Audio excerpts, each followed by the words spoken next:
Pessoal, bom dia a todos. Como vocês viram, a primeira parte da disciplina, né?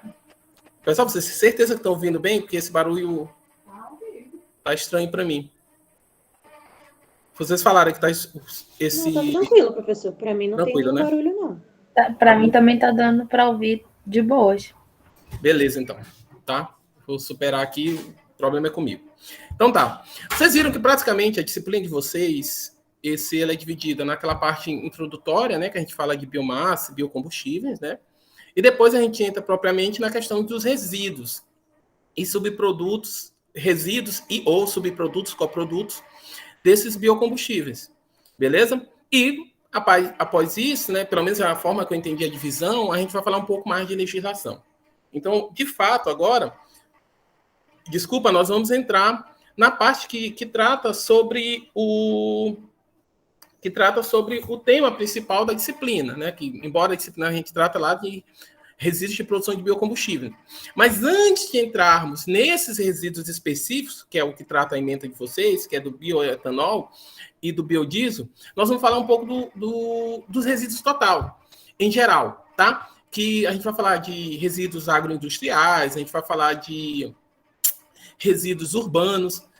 Por que isso é importante? Pessoal, porque quando a gente trata de resíduos sólidos, especificamente, a gente tem uma lei que trata sobre isso, que é a Política Nacional de Resíduos Sólidos, a PNR, Resíduos Sólidos, PNRS,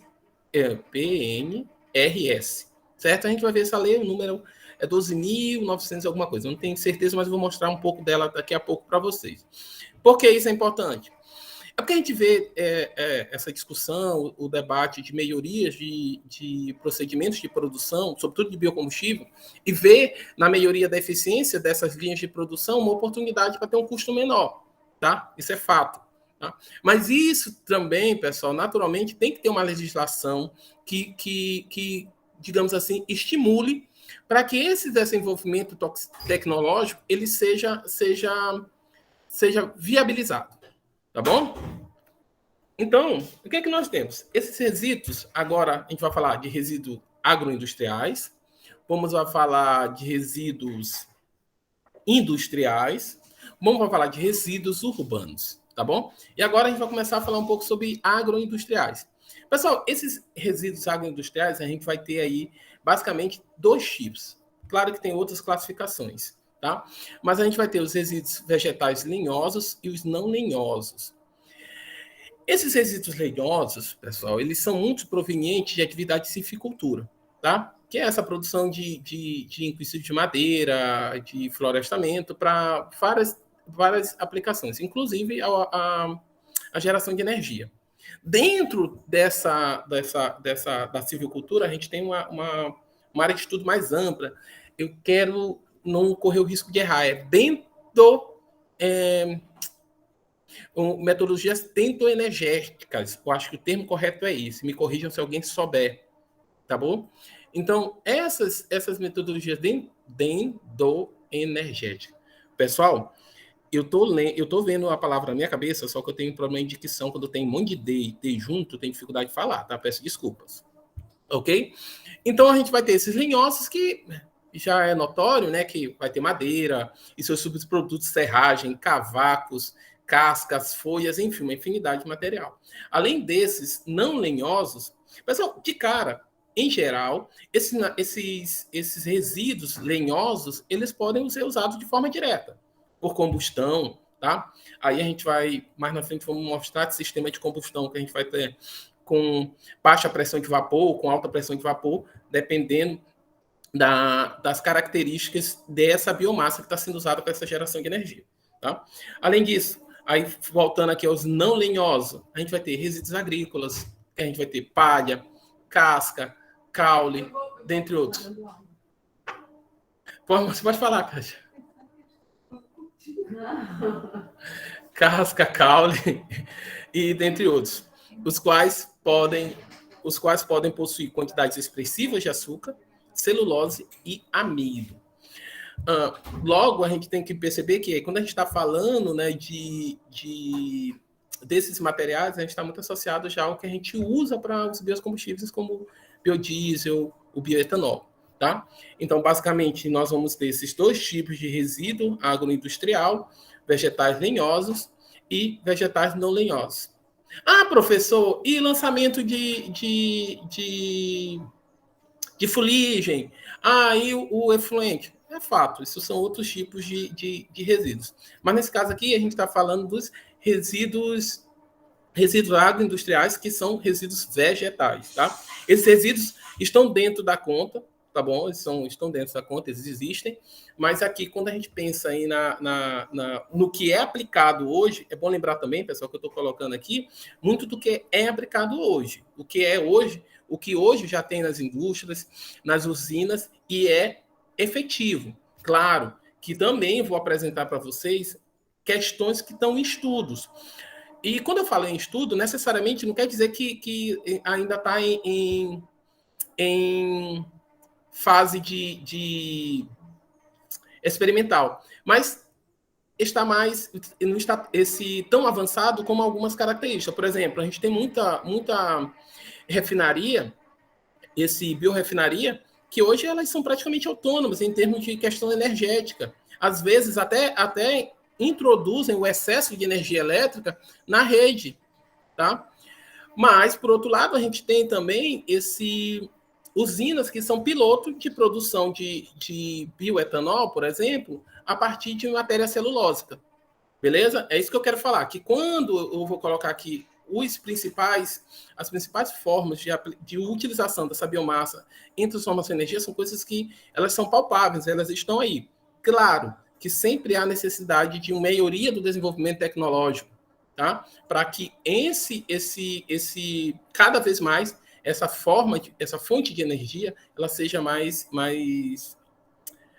rentável, tá? Vamos lá. Ainda, nós temos aqui, a gente sabe, né, isso é falado o tempo todo nas reportagens, né, que o Brasil, a gente tem os maiores produtores agrícolas mundiais, tá bom? Questões climáticas nos favorecem, né, questões de grandes extensões de áreas, inclusive áreas planas para fazer o plantio. Então, isso tudo favorável. E a questão da área continental, né, o país ter essa imensidão que ele favorece também que, dependendo da característica da cultura, eu consiga manter produção o ano todo de determinadas culturas. Beleza? Então, nós temos, quando a gente se tem uma área plantada e uma produção alta, naturalmente, nós teremos também uma produção grande de resíduos. Como assim? Vamos pensar bem. Vocês visualizam, por exemplo, pessoal, eu sempre vou dar o exemplo de cana, porque, como eu falei para vocês já, o bioetanol proveniente de cana é um caso de sucesso, né? Isso não é no Brasil, é questão mundial, tá? Só lembrando, me avisem, tá? Se por alguma razão eu parei de dar aula, vocês ou travou, ou aconteceu alguma coisa, para eu não ficar dando aula aqui sem vocês estarem assistindo, tá bom? Me avise para eu regularizar aqui. Liguem para o WhatsApp, eu mando mensagem, beleza? Mas tá tudo ok aí, tá todo mundo aí, né? Sim. Tá sim, professor. Beleza. Então, vamos lá. É porque eu escutei essa semana de novo, mais um professor que ficou dando a aula todinha e a conexão tinha caído, ele não sabia. Eu tenho esse trauma. Então, vamos seguir. Então, a gente tem uma grande quantidade de resíduo. É natural. Por exemplo, quando eu estava dando o exemplo da plantação de cana, né? A gente tem uma grande quantidade dessa cana. Quando tu produz muito, tem uma série de palhas que elas são, inclusive, por questões técnicas da agricultura, uma parte dessa palha é deixada no solo, onde foi coletada para enriquecimento desse solo, tá? Então, se eu produzo bastante, naturalmente eu vou ter maior quantidade de palha, maior quantidade de folhas, tá? Eu vou ter maior resíduo. Então, é diretamente proporcional. Então, logo, como o Brasil é um grande produtor agrícola, tá? Os maiores do mundo, então, naturalmente, o Brasil também é o maior produtor de resíduos agroindustriais do mundo. Certinho? Ah, professor, e desenvolvimento tecnológico para diminuir o resíduo? É fato, a gente colabora bastante. Mas algumas coisas não tem como eliminar. Por exemplo, questões da estrutura da planta, por exemplo, da cana. Eu posso ter uma cana com um teor de açúcar maior, contudo, eu não consigo eliminar, pelo menos eu acredito que não, né? Pelo menos por enquanto, tá? Porque não é minha área. Eu não consigo eliminar a necessidade de ter aquela paiagem, tá? Acho que até por uma questão de vida do vegetal, né? Ele precisa ter aquelas coisas para fazer fotossíntese. Mas aí eu estou falando uma área que não é minha. Contudo, o que eu sei é que, de fato, quando eu tenho uma maior produção agrícola, naturalmente, eu vou ter uma boa produção de resíduo. Ah, professor, mas isso é óbvio, é verdade. Por exemplo, se eu tenho um grande restaurante, ele vai ter um resíduo maior que um pequeno restaurante, tá? Se eu tenho, sei lá, uma grande rede de bares, ele vai ter uma quebra de copos maior que uma pequena rede de bar. Assim, a princípio, é o que a gente associa, tá? Então, como é que eu posso colaborar para a melhoria da eficiência e para a redução desse resíduo? O pessoal lembra que a gente, quando fala aqui no resíduo, claro que a gente sempre está pensando na geração de energia, beleza? Contudo, não somente isso. É claro que quando eu estou gerando energia e e esse insumo que eu estou usando para gerar energia é um resíduo, é o melhor dos mundos. Porque eu estou aproveitando um resíduo que eu estou aproveitando um subproduto que seria um resíduo, que daria muitos problemas ambientais. Mas não, o que eu faço? Eu estou produzindo energia a partir disso. E outras consequências indiretas é que, a partir de que eu estou dando uma fonte alternativa de combustíveis, eu uso menos as fontes que são mais determinantes na nossa matriz energética. Por exemplo, a gente tem as hidrelétricas, especialmente. Como vocês sabem, vocês devem acompanhar no jornal, em algum intervalo aí entre o WhatsApp, o YouTube e as aulas remotas, né? Que, por exemplo, a gente está no nível de bandeiras vermelhas mais elevadas, né, da conta de energia. Aos navegantes, nosso sistema de contas tem bandeira vermelha, amarela, verde e vermelha. E essa vermelha é quanto a taxa por quilowatt. Tô vendo? Está complicado minha língua, tá? Ora, ela tem um valor mais elevado, tá? E isso acontece, eu não consigo entender essa lógica, mas supostamente é é uma forma pedagógica, tá, de reduzir o consumo. Eu não entendo dessa forma. Por quê? Porque com o risco de não suprir a demanda de energia elétrica do país, né, acaba que se ativa as termoelétricas, tá? E essas termoelétricas, a princípio, elas requerem, elas acabam sendo oferecem uma energia mais cara do que as provenientes da hidrelétrica, beleza? Às vezes essas termoelétricas elas funcionam com gás, né? Com gás GLP, acho que é GLP. Enfim, às vezes ela funciona com gás e às vezes com carvão. Mas enfim, o certo é que essa fonte de energia acaba sendo mais cara. E por isso nossas contas, atualmente, elas estão, inclusive, muito mais altas do que o normal. Tá? Eu imagino que a maioria de vocês não pega nem a conta de luz, não sabe nem quanto dá a conta de luz da casa de vocês, mas supongo, com certeza, os pais de vocês estão pagando mais caro. E aos que moram só, peço desculpa, tá? Porque eu sei que estão vendo as contas, sabe o quanto que as coisas estão caras. Beleza? Então, vamos lá. Então, essa é a grande vantagem, porque além de eu tirar o passivo ambiental, como é exigido na Política Nacional dos Resíduos Sólidos, eu também favoreço a geração de energia. E quando eu gero minha energia, naturalmente, o meu produto ele acaba sendo mais barato, porque eu estou usando o resíduo para geração de energia e eu acabo economizando o processo, porque essa questão do consumo de energia também entra no cálculo do custo do produto, tá? Aí eu não estou especificando qual produto, tá? Hoje, para vocês terem uma ideia, tem uma estimativa, na verdade, pessoal, esse dado, eu falei hoje, mas esse dado aí de 200 milhões de toneladas de resíduos agroindustriais jogados fora no Brasil, ele é de 2004, se eu não me engano, tá? Então, provavelmente, isso é uma quantidade maior. O que é esse resíduo agroindustrial que ele não é aproveitado, ele é desperdiçado? Ou seja, é um resíduo que ele não é transformado em energia, ele não é dado nenhum destino, nenhuma reciclagem, nada é feito dele, e ele vira um passivo ambiental. É isso. Então, a gente está falando aí de 200 milhões de toneladas. Então, é uma quantidade muito grande.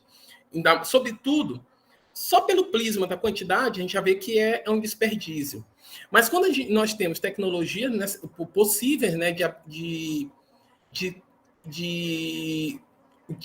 tecnologias que viabilizam a utilização desse resíduo para geração de energia, aí a gente fica que o quadro é mais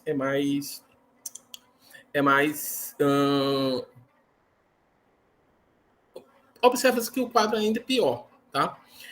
Pessoal, professor, me diga uma coisa, quer dizer que sempre eu usar um resíduo, esse resíduo para geração de energia, sempre vai ser economicamente favorável?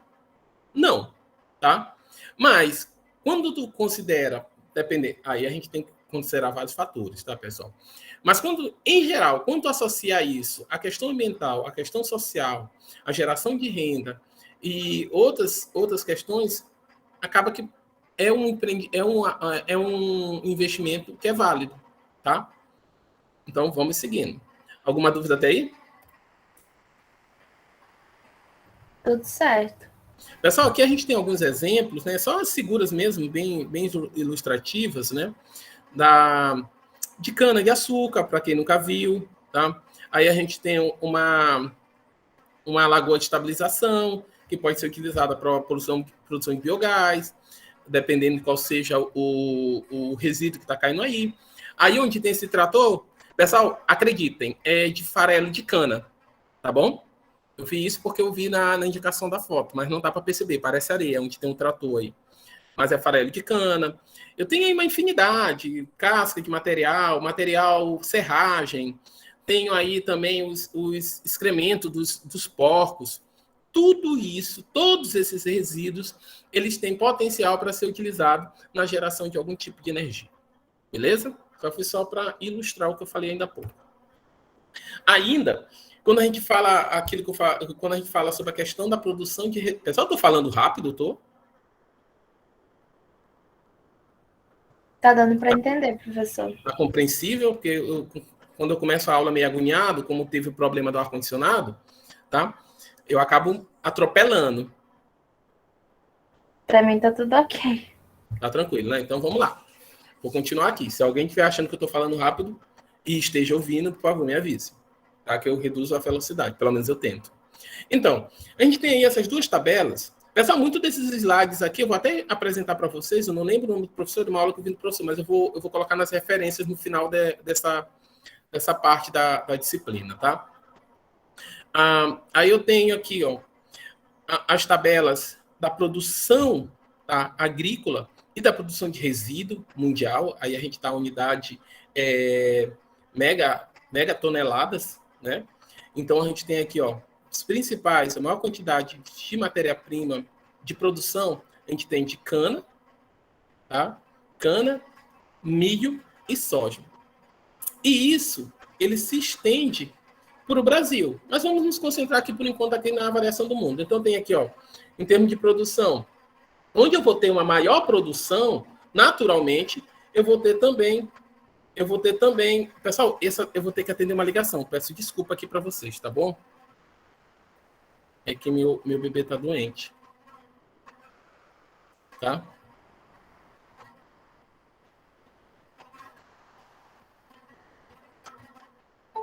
Peraí, tô aqui.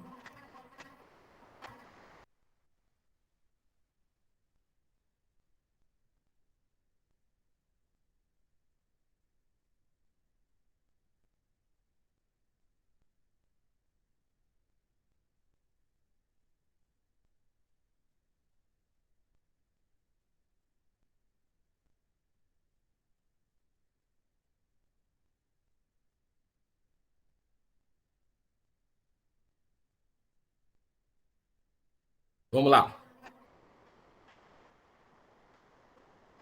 A apresentação tá ok, né? Tá tudo ok. Vamos aqui. Sim. Vamos lá. Pessoal, peço desculpa por essa interrupção, tá? É porque meu bebê, eu acho que tá com catapora. Ela tem um ano e um mês, a bichinha tá toda cheia de bolha. Tá? Então, vamos lá. Então, a gente tem aqui a produção, né, mundial, e a gente tem cana, milho, soja, algodão, beterraba. Então, esses são os principais produtos, onde a gente vai ter naturalmente, quando tem uma produção maior, eu também vou ter uma produção de resíduo considerável. Mas se a gente fizer uma comparação aqui, ó, no bagaço de cana, a quantidade de resíduo gerado na produção, ele chega a ser próximo de, fazendo um cálculo rápido, de 25% aí, tá?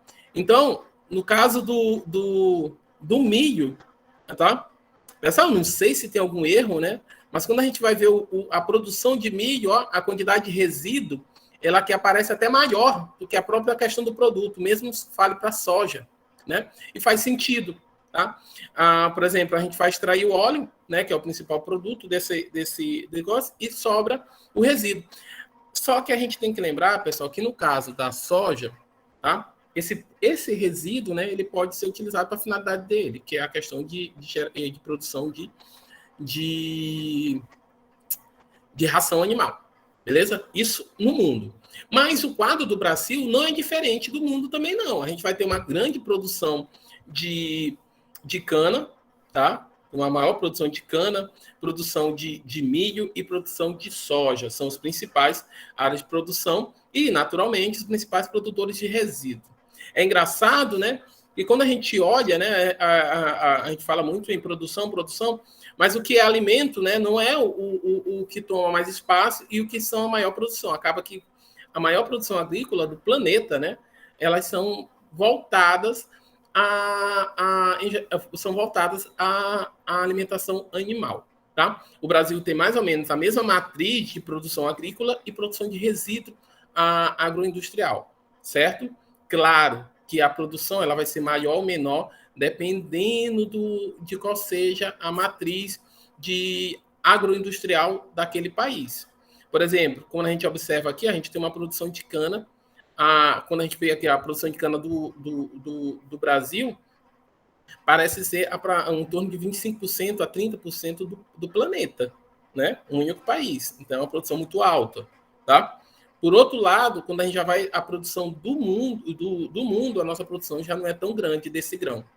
Mas a soja, sim, a soja a gente tem uma produção considerável. Pessoal, eu estou fazendo cálculo de cabeça aqui e aqui na tabela tem uns percentuais, né? Então, isso aí, esse gráfico eu só mostrei para ratificar o que eu havia falado ainda há pouco, né? Que quando tu tem uma grande produção agrícola, naturalmente tu vai ter uma grande produção de resíduo agroindustrial. Se tu tem uma grande produção industrial, tu vai ter uma grande produção de resíduo industrial. Então, naturalmente, tu precisa de desenvolver dispositivos, tecnologias ou de tratamento ou de reaproveitamento desses resíduos. Que aí, quando reaproveito e ele tem valor agregado, ele deixa de ser um resíduo e passa a ser um subproduto. Ou, quando eu tenho esse resíduo e ele é gerado de forma proposital, intencional, eu tenho um coproduto, tá? Sendo grosseiro, basicamente a diferença entre resíduo, produto e coproduto é essa. Vou repetir. O resíduo eu não vou ter esse destino nenhum. Quando esse resíduo eu não consigo dar nenhuma finalidade para ele, nenhum valor agregado. Se esse resíduo ele é intrínseco do processo e eu dou um valor agregado a ele, eu tenho um subproduto. Se esse resíduo eu produzo ele de forma deliberada, necessariamente não é um processo intrínseco, não é intrínseco do processo, então aí eu tenho um coproduto, tá? Deu para entender isso aí, pessoal? Essa diferença entre resíduo, coproduto e subproduto? Deu sim.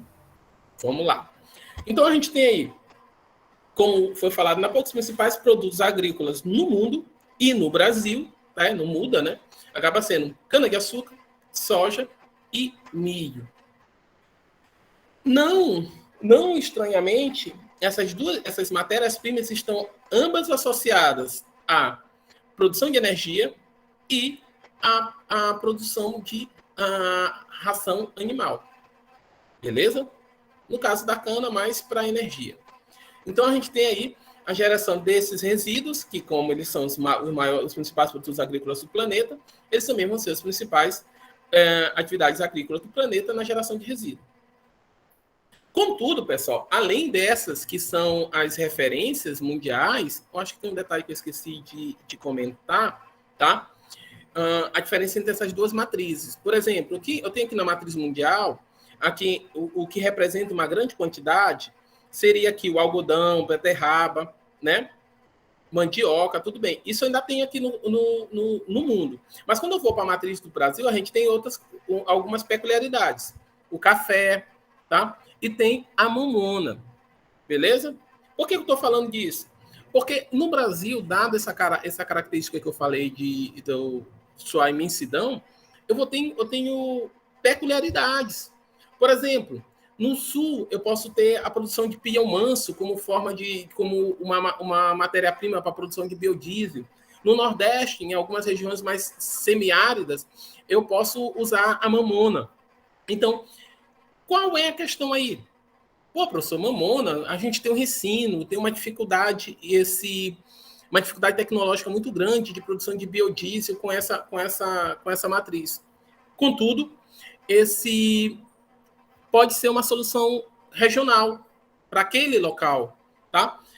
Que pode ser, por mais que não possa ser aplicado no aproveitamento energético de forma eficiente. Pessoal, quando eu estou falando de eficiência, eu estou falando essas questões de custo, né? Não da funcionalidade do biocombustível gerado com essa matéria-prima, tá? Estou falando de forma eficiente, pensando na questão do custo. Mas elas podem gerar possibilidades, tá? Vantagens econômicas ou até operacionais naquela região, tá? Claro que talvez ela não seja efetivamente importante na matriz do Estado, tá? Ou até do país, mas naquela localidade talvez seja interessante o investimento em algumas culturas, tá? Para utilização como matéria-prima para geração de energia ou para alimentação animal, tá? E as vantagens são essas, econômicas, porque aí tu não tem o transporte, né? Toda a matéria-prima está lá. E os exemplos, a gente tem mamona, tem macaúba, tem nabo forageiro, que eu nem conheço, capim-elefante, etc. Então, isso tudo depende da região. E por mais que, aparentemente, alguma biomassa dela, enquanto usada para geração de energia, ela não pode ter um custo convidativo, tem outras questões que devem ser consideradas, como eu falei para vocês. A questão ambiental e a questão ambiental e social. Tá bom? A gente tem agora, aí pode ser ou biodiesel, etanol ou queima direta. Beleza? Professor? Pode falar. Tem uma pergunta no chat da Luana e ela disse que ela tá com o microfone dela não tá funcionando. Aí por isso que eu tô te avisando que ela fez uma pergunta aqui. Tá, vou ler aqui.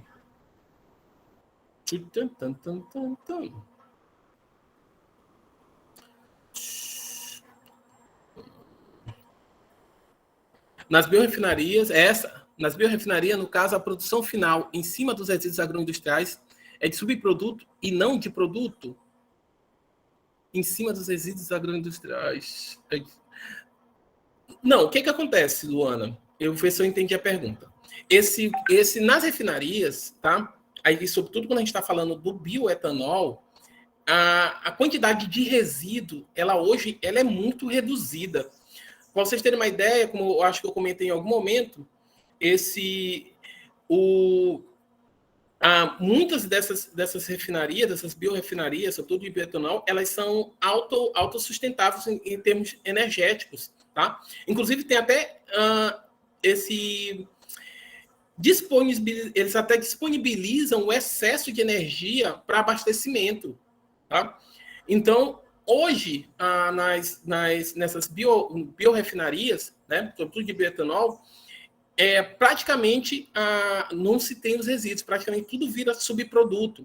E como é que eu falo que é subproduto?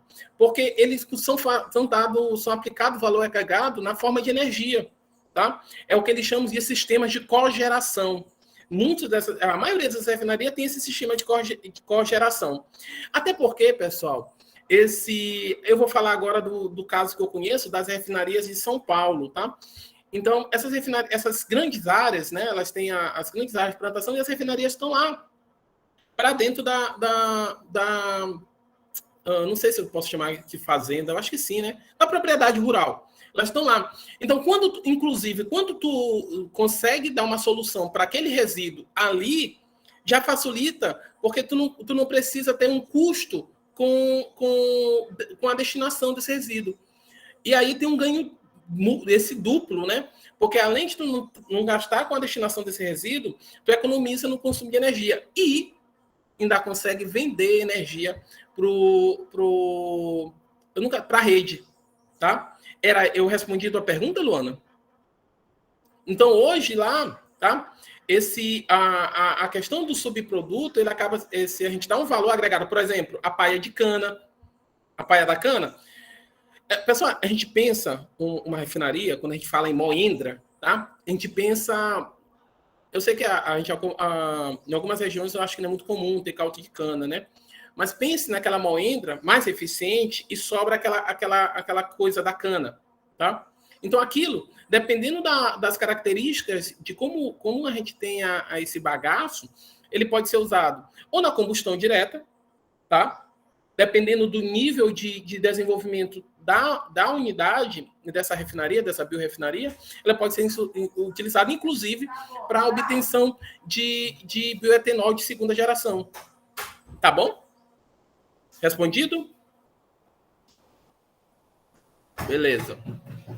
Legal, a primeira pergunta que eu tenho aqui nessa disciplina. Vamos lá. Voltando aqui. Respondido, né, Luana?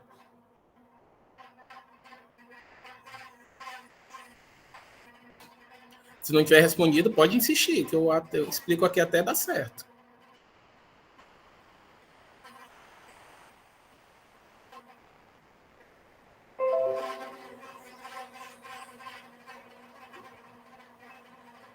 Obrigado, vamos lá. Tá? Então é por aí, tá, pessoal? Vou seguindo aqui. Pronto. Ainda nos agroindustriais, a gente tem nossa biomassa vegetal, como eu te falar, né? Que ela tem mais algumas vantagens, né? Essa biomassa vegetal, né? Porque primeiro que ela está no estado sólido, está agregada, tá? E ela tem o que quer dizer essa forma geométrica adequada, né? Essa forma geométrica que ela já está, como ela é usada, ela já tem uma extração, ela é feita uma extração, seja do óleo, seja do melaço, tá? Então ela já está numa condição já preparada para dar a qualquer destino, ou colocar direto num forno, tá? Ou colocar direto no forno, ou transformar, fazer algum tratamento para transformar em pellets, por exemplo, tá? Então, além disso, essa biomassa vegetal, quando ela é um resíduo, quando ela passou pelo processo principal, que é a obtenção de um produto específico, naturalmente ela vai ter um teor de água reduzido. Não somente pelas características dessa biomassa, mas porque também, por vezes, para a obtenção do produto, eu tenho um processo inicial de redução de teor de água. Por exemplo, quando eu trabalho com prensa quente, com prensagem, com trituração, como eu falei, naturalmente eu acabo extraindo um pouco dessa água. Por vezes eu aqueço, inclusive, essa biomassa antes, para favorecer a retirada dessa água. Então, no final, o resíduo ele já está com teor de água baixo. Professor, o que quer dizer que esse teor de água baixo? Por que isso é importante? Porque aí é uma das características relevantes no sentido de definir qual é a aplicação que tu pode dar para esse resíduo.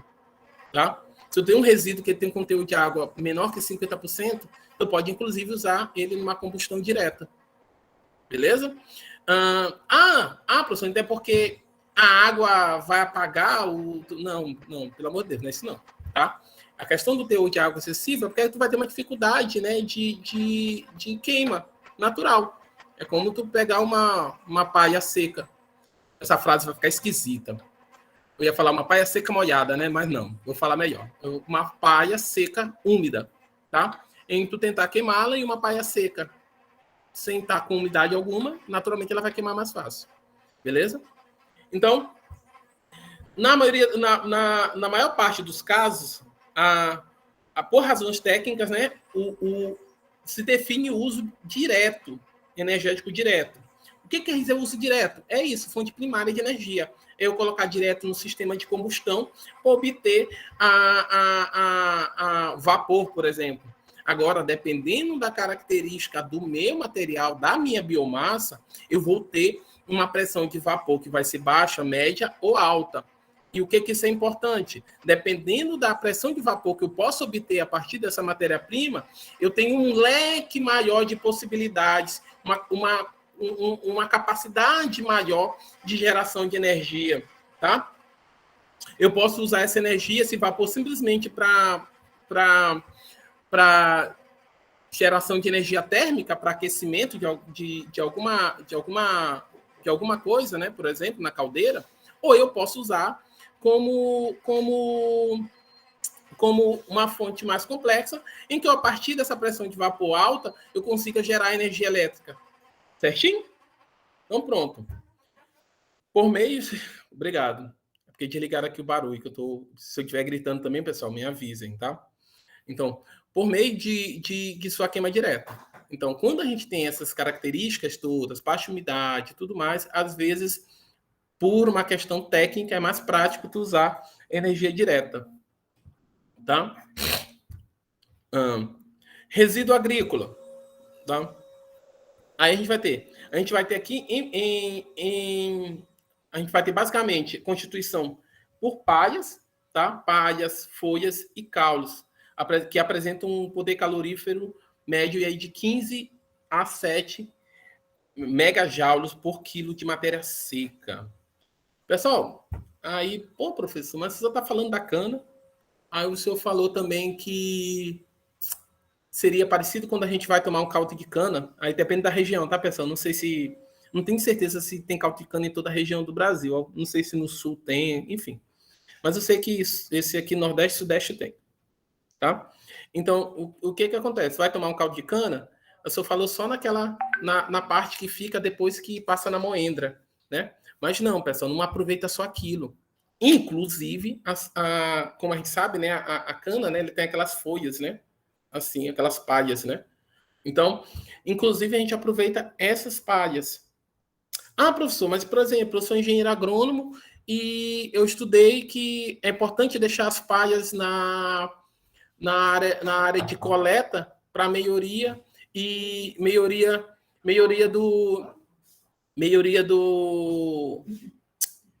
das questões lembrando, nutricionais do solo. Sim. Então, por isso que quando se faz essa perspectiva, a gente faz um cálculo aí de pelo menos 50% da folhagem que é tirada de cana. Aí depende da cultura, tá, pessoal? Estou falando aqui de cana. Dependendo da folhagem de cana, ela ser deixada no solo para enriquecimento desse solo. Tá bom? Mas, quando se faz o cálculo, a gente sempre calcula com 50%. Não é toda a folhagem que é usada, porque há uma necessidade técnica de garantia da próxima plantação, do próximo ciclo. Então, nós temos aí, a gente vai usar a palha e as folhas e o caule, tá? Porque daquela questão que é corta a cana, nem toda ela é aproveitada no processo para retirada no melaço. Beleza? Vamos com alguma dúvida até aí, pessoal? E esse material, ele tem esse poder calorífero aí de 15,7 megajoules por quilograma. Pessoal, rapidinho aqui, mais uma vez, desculpa. Ô, professora. Oi, meu amor. A senhora já vai? Eu vou te esperar terminar isso. Pronto, mais uma meia hora eu termino aqui. Meia hora? Tá bom, eu tô esperando. Tá. Obrigada. Nada. Vamos lá. Alguma dúvida até aí? Tranquilo? Tudo certo, professor. Vamos lá. Tá bom? Então, a gente tem aqui agora falando de resíduos florestais, tá? Eu até antecipei para vocês e falei que o termo mais adequado é... Pessoal, em algum momento aqui eu tinha colocado uns links para vocês, para colocar, não, ainda não cheguei lá, tá? Esse é o material que é deixado para trás na coleta de madeira, tá? Pessoal, não sei se vocês já viram em algum vídeo, eu já vi essas máquinas trabalhando. Ela parece uma trituradeira, né? Elas pegam, cortam a madeira aqui no caule, né? Colocam no processo que vão jogar para a caçamba atrás, ela já limpa e já joga. Então, essa casca, né? Essas folhas e esses galhos que são tirados, eles são deixados para trás, a princípio. Então, aí tu tem um resíduo que está sendo lançado e tu não é reutilizado, tá bom? Então, quando tu tira esse material, você já deve ter visto em algum vídeo, uns vídeos que as máquinas são muito interessantes. Elas são grandes, né? Elas vêm, uma pega aqui, corta. Nisso que ela corta, ela já sai raspando toda a casca e todos os galhos e já joga a tora lisa numa caçamba atrás. Então, é desse resíduo que a gente está falando, desse resíduo florestal. Aí também entra, pessoal, não só os galhos, entra também as folhas, tá bom? E, claro, nesse processo também, além desses galhos, a gente vai ter as serragens que são provenientes do beneficiamento dessa tora de madeira, tá? Ela limpinha, ainda vai tirar uma serragem, um processo de serragem. Então, o que a gente tem aí? A gente tem uma quantidade de resíduo no que diz respeito às madeiras, ao resíduo florestal, que ela é maior, inclusive, do que o produto final, que é a madeira, tá? Pense, eu estou tirando folha. Vamos visualizar, eu vou visualizar, dar o exemplo do eucalipto, porque na maioria dos casos é o que a gente usa nesses processos, tá? Vendo o eucalipto, em geral, eles são relativamente finos, né? Quando tu passa ali, tira galho, tira folha, tira aquelas castas, tá? E a gente vai ter umas 2 ou 3 toras aí de 1,5 metro, 2 metros. A gente observa que a quantidade de resíduo gerado acaba sendo igual ou maior do que a tora limpinha no ponto. Beleza? E aí eu não tô nem considerando ainda, depois que ela vai para a marcenaria, que é feito as lâminas de madeira. E não estou considerando ainda quando essas lâminas de madeira são trabalhadas para transformar em algum tipo de móvel, tá? Até porque a maioria do caso dessas produções elas são utilizadas para geração de energia. Beleza?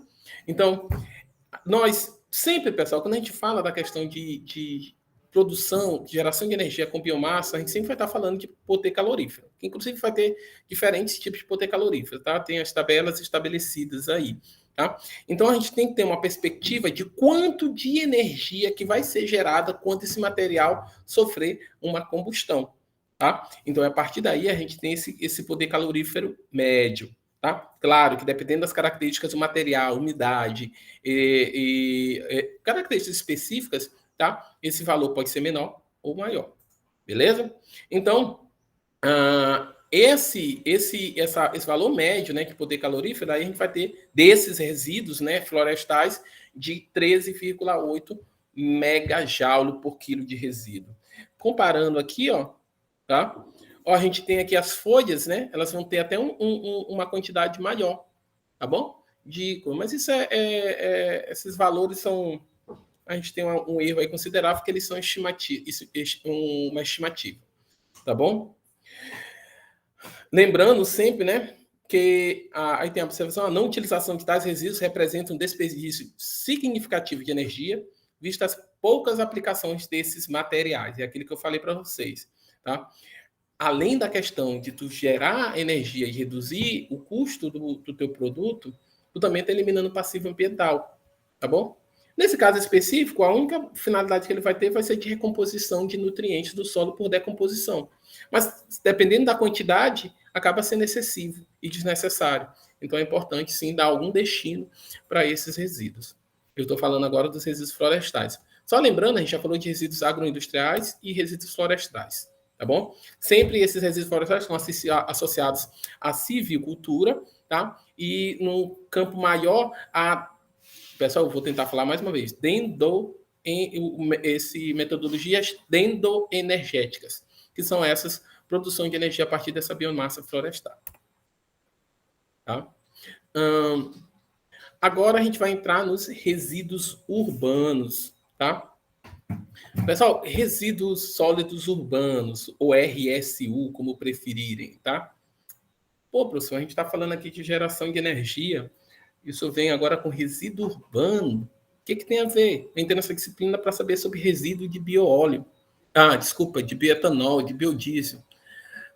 Na verdade, pessoal, a ideia dessa primeira parte introdutória é que eu quero mostrar para vocês que, basicamente, todo resíduo, com o devido tratamento, tá, e o devido destino e desenvolvimento tecnológico, ele pode ser utilizado minimamente, e com aspas, tá, minimamente, né? Porque esse transformar lixo urbano em energia não é uma coisa trivial, tá? Mas minimamente ele pode ser transformado em energia, beleza?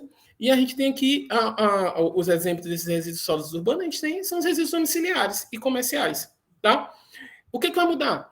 É que os resíduos domiciliares de uma casa para outra vai mudar em função do perfil de consumo, da quantidade de pessoas, da cultura daquela região. Então vai ter essa diferença. E os resíduos comerciais vão estar associados a tudo isso e a tipo de atividade daquela instituição comercial.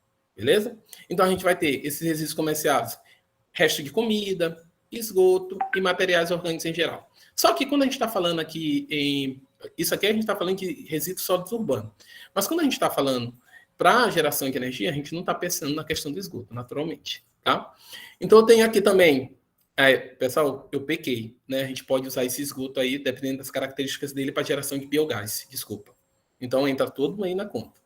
Resíduos comerciais, vão ter papel, papelão, embalagem e outros que vão depender da atividade específica, né? Então, e esses resíduos urbanos, eu posso ter eles inorgânicos ou orgânicos.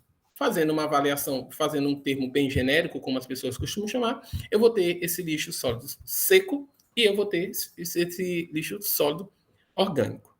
Beleza? O que acontece, pessoal? Vamos lá. Eu vou ter algumas características. Lixo urbano, nós temos toneladas, literalmente, pessoal. A gente tem uma abundância gigantesca em qualquer lugar que tenha atividade humana, tá? Eu vou ter muita produção de lixo numa cidade de 10 mil pessoas. Naturalmente, eu vou ter uma maior produção de lixo numa cidade de 10 milhões de pessoas. Enfim, o certo é que onde tiver atividade humana, vai haver consumo. E onde houver consumo, vai ter geração de resíduo. E onde tiver essa geração de resíduo, que é um centro urbano, vai ter resíduo sólido urbano. Beleza? Isso é básico. A gente vai ter isso em tudo que é lugar.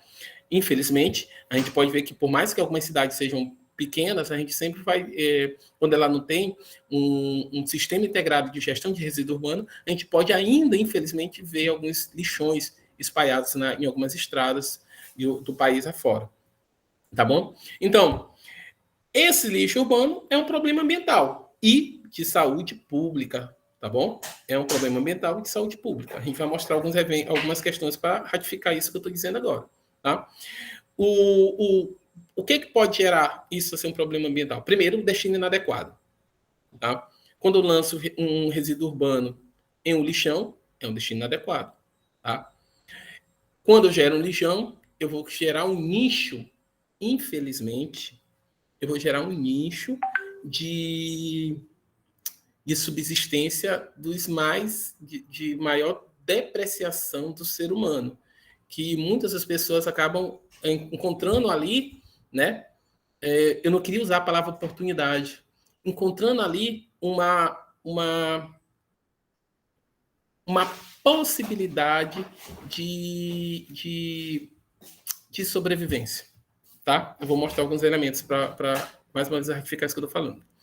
Então, o que gera isso? É o não acondicionamento adequado, tá? O não tratamento, quando eu não tenho um tratamento adequado. Aí eu vou ter o problema ambiental por questões óbvias, tá?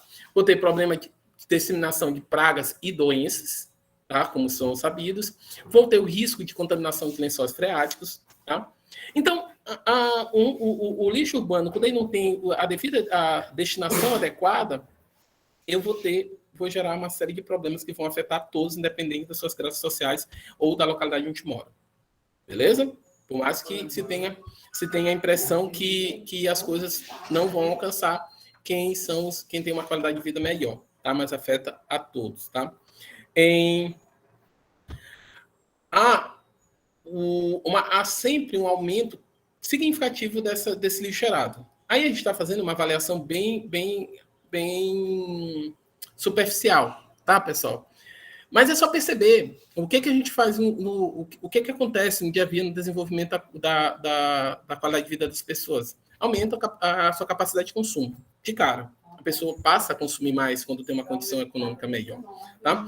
E se consome mais, e esse consumo é além do que realmente é um consumo equilibrado e necessário, pessoal, não estou fazendo discurso de pobreza, só estou explicando para vocês como é que se dá esse aumento gradativo, esse crescimento gradativo da geração de lixo urbano, tá? Resíduo sólido urbano. Beleza? Isso vai acontecer em função do consumo maior. A gente vai consumo. Por exemplo, eu troco um celular toda vez. O que aquele celular vai virar? Ele vai virar resíduo sólido. E esse resíduo sólido, ele especialmente, ele é até mais preocupante, porque ele é resíduo sólido eletrônico. Mas isso é outra história. Foi só um exemplo. Então, sim, nós temos um crescente aumento da quantidade de resíduo sólido gerado. Tá? Esse resíduo sólido ele tem conceito estabelecido aí nessa normativa, né? Nessa NBR 10.004/2004, tá? Que classifica o resíduo. Resíduos no estado sólido e semissólidos que resultam de atividade de origem industrial, doméstica, hospitalar, comercial, Vocês estão vendo aí essas características. A gente também tem uma definição de resíduo sólido muito similar a essa na política nacional de resíduos sólidos. Beleza? Aí na sólidos a gente tem umas figuras, né? Mostrando alguns lixões. E o que vocês estão vendo aí não são só lixo, mas também urubus. Tá? Aqui, pessoal, aí aqui tem aqui resíduo sólido. Eu vou fazer um teste aqui com vocês, tá? Antes de eu falar sobre coisa, veem se vocês conseguem assistir e escutar esse vídeo. Obrigada, então, viu? Quer ensinar alguma coisa? Não, eu estava desligando, eu estava usando. Se quiser, dá licença aqui. Obrigada. Me avisem se vocês estão ouvindo o vídeo, tá bom? De um lado, tem gente que não viaja por causa Vocês estão ouvindo? das passagens. Do outro, Sim. milhas, mas não usa. Sim, sim. E aqui tem gente que Um centro de gerenciamento de lixo no interior de São Paulo está inovando na geração de energia. Ele usa os gases liberados pela decomposição dos materiais. O resultado do processo pode abastecer uma cidade com 70 mil habitantes. O aterro sanitário que fica em Guatapará é a perfeita descrição do ditado "tudo que vai, volta". O lugar recebe o lixo produzido em 23 municípios da região de Ribeirão Preto. São 1.700 toneladas por dia. A decomposição do material gera o chorume, líquido que recebe tratamento antes de ser descartado, e gás metano, captado a mais de 30 metros de profundidade. O gás é levado nesses dutos até a estação onde a energia é gerada. Aqui passa por filtragem, e a queima do metano faz funcionar 24 horas por dia 4 motores, parecidos com os de locomotivas. A força produzida ali vai para a rede elétrica. A companhia que gerencia a distribuição de energia se encarrega de levar até as casas. Eles produzem 1,4 megawatts de potência a cada motor de energia, que conseguem, em termos, abastecer 18 mil residências, atingindo aí 70 mil pessoas, mais ou menos. Em todo o Brasil, a geração de energia a partir do lixo já pode atender mais de 1.600.000 consumidores. Até 2020, a Associação das Empresas de Limpeza Pública espera produzir megawatts suficientes para abastecer uma população de 9 milhões de pessoas. É como se o lixo fosse o responsável por fornecer toda a energia elétrica consumida pelos moradores do estado de Pernambuco. O aterro sanitário mantém há 10 anos a nota máxima na avaliação feita pela CETESB. A Companhia Ambiental do Estado de São Paulo avalia desde a compactação do lixo até a drenagem de gases para a proteção do lençol freático. A gente mostra que cada dia mais a gente está evoluindo no gerenciamento do resíduo sólido, produzindo energia limpa. Vamos lá, pessoal. Viram aí? Todo mundo conseguiu assistir? Sim. E depois ouvir, né? Deu, tava com som. Tá, então, pessoal, esse aí é um dos exemplos, mas a gente já tem usinas como essa espalhadas no Brasil, tá? A gente tem isso em São Paulo, em algumas cidades do Sul, aqui no Nordeste também. Então, só que vocês percebem que a capacidade de produção ainda é pequena, tá? Inclusive, nessa especificamente, eles praticamente usavam, pelo que eu lembro da reportagem, eles usavam praticamente só a produção do biogás, né? E esse biogás usava com o biogás gerado a partir do chorume, né? E utilizava para a produção de energia elétrica. Mas há usinas de lixo, tá? Quem que pode chamar assim? Essas usinas de lixo que há uma utilização até mais ampla, aí que nesse processo gera carvão, com carvão coque, um tipo de carvão coque, tá? E substitui uma série de produtos, consegue obter uma série de produtos substitutos do que são obtidos nas refinarias, nas petroquímicas, beleza? Então, o lixo acaba sendo uma oportunidade também, tá? De obtenção de geração de energia. Por isso que eu fiz questão de falar um pouco desse resíduo sólido urbano, embora o foco da disciplina sejam resíduos, né, provenientes da atividade rural. Beleza? É só para mostrar que a questão energética ela está bem aí, ela tá disponível e com o desenvolvimento tecnológico e investimento, a gente consegue sim, não só resolver, ó, a palavra nem existe, não só resolver essa demanda, né, de melhoria de condições ambientais e de saúde pública, mas também satisfazer as necessidades energéticas de pequenas cidades, por exemplo. Tá bom? Mas agora, continuando aqui, a gente vai falar por que eu tenho essa capacidade, né? Qual é a composição desse lixo? O lixo orgânico, né? Como a maioria de vocês sabem, né? A gente vai ter aí a presença do carbono. E ele basicamente vai estar composto de carbono, hidrogênio, oxigênio e nitrogênio. Tá? Isso partindo de uma composição de lixo brasileiro. Pô, professor, quer dizer que até o lixo americano é melhor que o nosso? Não, pessoal. Na verdade, é porque depende do estilo de vida. Tá? O estilo de vida americano ele é bem peculiar, digamos assim. Então, nosso lixo vai ter uma composição bem diferente da deles. Tá? Embora, infelizmente, a gente tem uma tendência de caminhar para ter estilos de vida similares aos Estados Unidos. Tá? Isso acarreta uma série de outras questões que não é minha seara, que eu não vou entrar aqui. Tá bom? Então, eu tenho aí em torno de 60% desse lixo é material orgânico. Tá? Então, eu posso sim passar por um processo de fermentação, tá? Passar um processo de fermentação e gerar biogás. Basicamente. Tá? Mas tem outras possibilidades com esse material orgânico. A gente vai falar de algumas delas aqui. Tá bom? Então, a gente vai ter esse material com elevado potencial energético. Eu vou ter esse potencial energético, ele está em torno aí de 1.300 quilocalorias quilo de massa seca, que dá um total de 5,44 megajoule por quilograma. Pessoal, eu não sei, eu queria ter feito essa transformação aí de megajoule para kilowatt, tá? Aí vocês comparariam, teriam um padrão de comparação melhor com a reportagem que foi apresentada. Tá? Então, a gente tem aí a composição básica. Pessoal, essa composição ela não é taxativa. O que a gente pode ter? É que a maioria do lixo hoje ela é material orgânico, papel, outros materiais diversos, plásticos, metal e vidro. E a nossa reciclagem desses materiais é uma reciclagem muito baixa. A única algo que a gente reaproveita com eficiência são o metal, especificamente a questão de alumínio, tá? Em função de já tem toda uma cadeia e uma logística organizada para catar essas latinhas, como vocês sabem, aí, nas festas e nos shows que antigamente a gente ia, tá? Infelizmente, antigamente, né? Mas continuando, então quais são as vantagens? Eu tenho tanto vantagens energéticas como ambientais, como já cansei de falar aqui nessa aula de hoje, econômicas, também falei bastante, porque energéticas e ambientais são óbvias, né? Eu estou eliminando um resíduo ambiental que pode gerar problema à saúde e produzindo energia. Beleza? Questões econômicas, naturalmente esses processos vão ser de baixo custo, enquanto eu transformo esse lixo, que eu precisaria dar um outro destino, transformo ele em fonte energética, eu reduzo o custo de produção e posso ser empregado, esse dinheiro que deixou de ser gasto com energia elétrica, eu posso ser gasto em qualquer outro tipo de melhoria para a cidade, por exemplo. sociais e de saúde estão incluídas nessas que eu falei há pouco, tá?